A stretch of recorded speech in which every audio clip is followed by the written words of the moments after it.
The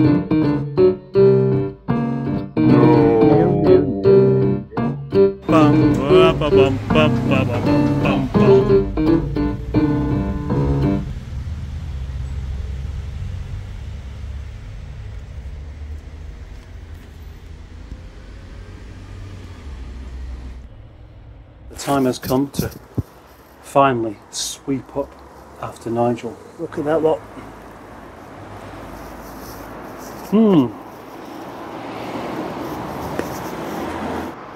Poor little Nigel, fading into the background there. Do you know what?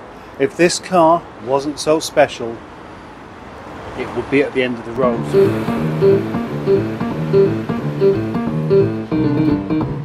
The other week, I took Nigel into the garage to investigate a clonk that I couldn't quite feel. Turns out I should have been able to do, because it was the track rod end and also the shock absorber. So two things really that desperately need fixing for its next MOT. Whilst it was on the ramps, an oil leak was spotted, and an oil leak that was, well, actually quite significant. Not like a tiny drop, but it was blip, blip. With its clunky suspension and oil leak in mind, I then lent it to Steve, forgetting all about it, and he's brought it back, and the oil leak is worse, as it would be. The time has come to stop using Nigel. The accumulation of these small things, track rod end, shock absorber, a couple of tyres are needed, and the back box disintegrating on the inside. Then this rather tragic oil leak, which I haven't actually started to investigate. For most cars, this would simply be where it stops. But Nigel's different. Nigel's a character. Nigel is my car, which I've promised to himself and to you as well, will always live on. Here's its back box. And guess what? It's just unwelded itself there. But not only that, the entire contents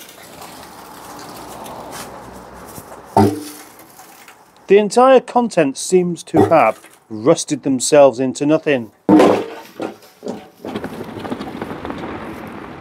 That exhaust fell off whilst it was being driven, and it's caused a bit of damage. But this has given me an idea. You see, I could weld this exhaust back up because the outer skin's actually okay. I think it's just somehow that it wasn't welded up too well. This exhaust is only 4 or 5 years old. All gasp at the quality of aftermarket parts. With only 39 days left on its MOT, it's highly unlikely this car is going to be seeing the roads again this year.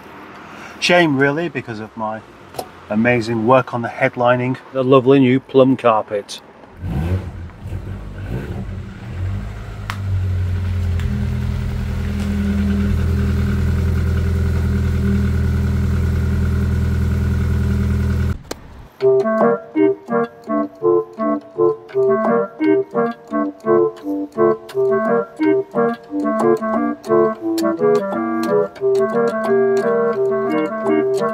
This isn't just a tiny drip of oil. That's how much oil's dripped just since it's been jacked up here.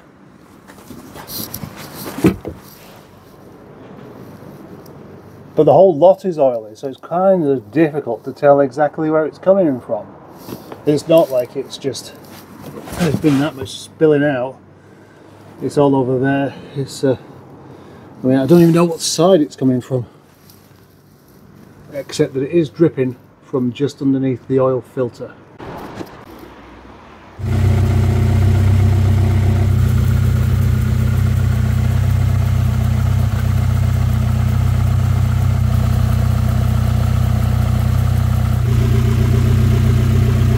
Well, having spent quite a bit of time underneath the car, risking getting oil dripped into my eye, I think I found where the leak is.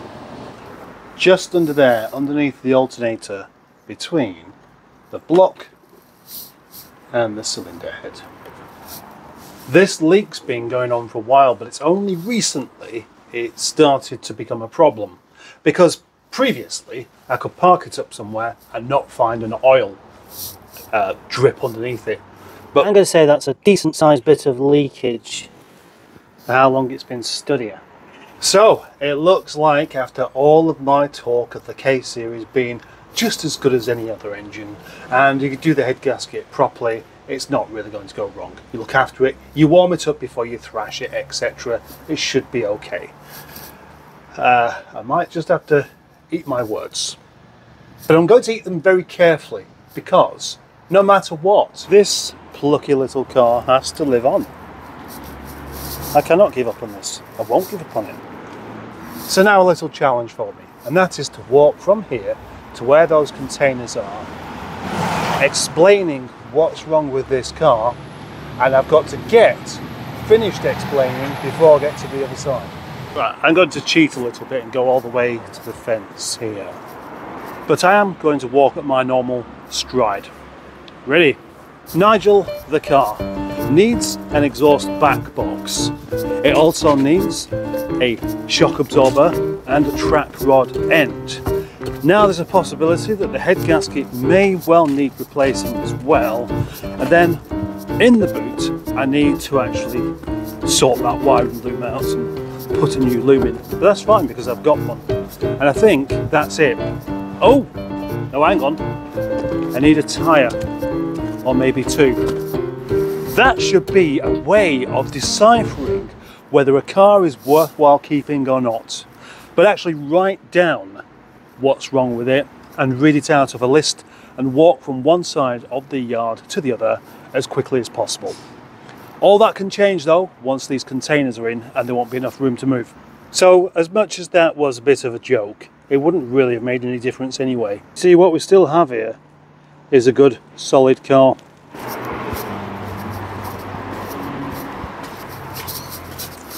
I could do with a second opinion on this, I think.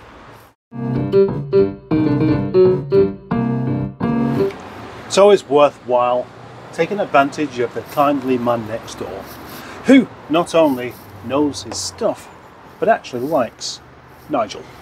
He suggested taking the cam cover off to have a look at the cam seals.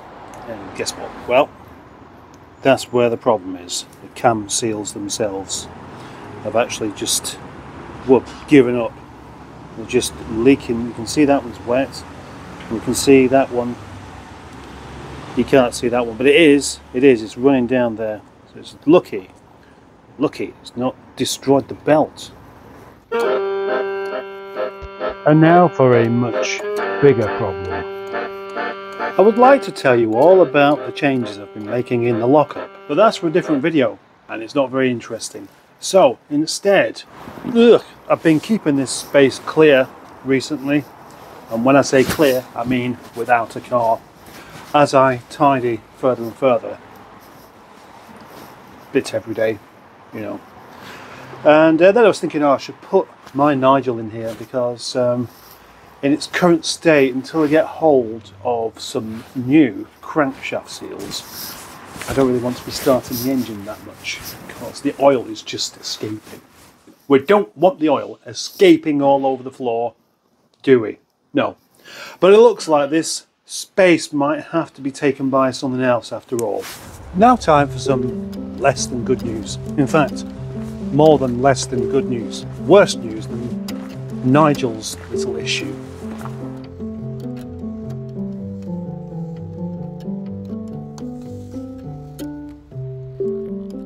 I'm sitting down in a rather comfortable Rover 25 seat.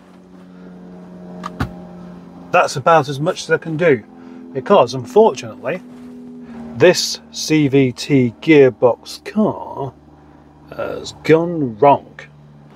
Yes, Shison, the CVT gearbox car,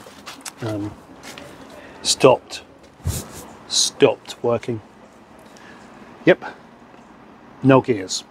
So the CVT gearbox has given up. And this might just be my fault, because what I didn't do when I drove this car was check the fluid. And I didn't do because Well, I couldn't hear any noises. There were no issues with it changing gear at all. And I forgot. However, I don't think it being low on oil that was the problem. That's not quite the right colour. It's kind of a browny colour rather than red. I mean, it's a bit red, but it's not like a proper raspberry red like it starts off as. So unless there's some sort of magic trick that can be done with a CVT gearbox that I'm unaware of, I'm going to just have to offer it out as it is. I don't want it to be broken. I could do that myself, but I don't want to do. I want to sell it on cheaply to someone who will fix it. So, if you're that person, let me know. Yellow bacon soup. And here we are at the end of a rather disappointing day.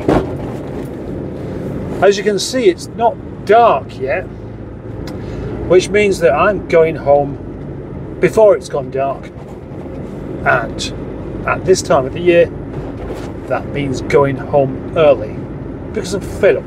Yeah, I'm a bit fed up. Just a bit fed up. All I've done today is just accept problems. Problems with my car and problems with my car. But is that it? Well, no, it's not. No, it's not. Do you know what?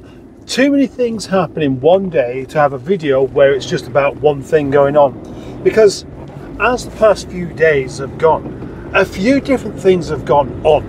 And I think it's a bit too much of a mismatch of things to actually include it all in one video.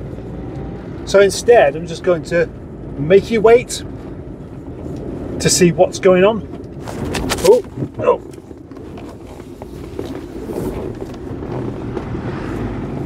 I stalled it.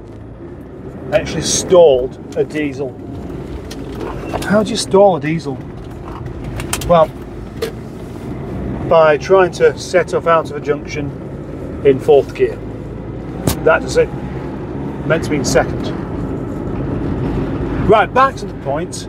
And the point was that, yeah, I'm going to have to simply make you wait to see the things that are good that's been going on. You'll have to do, because one of the things that's going on that's actually really good hasn't even happened yet.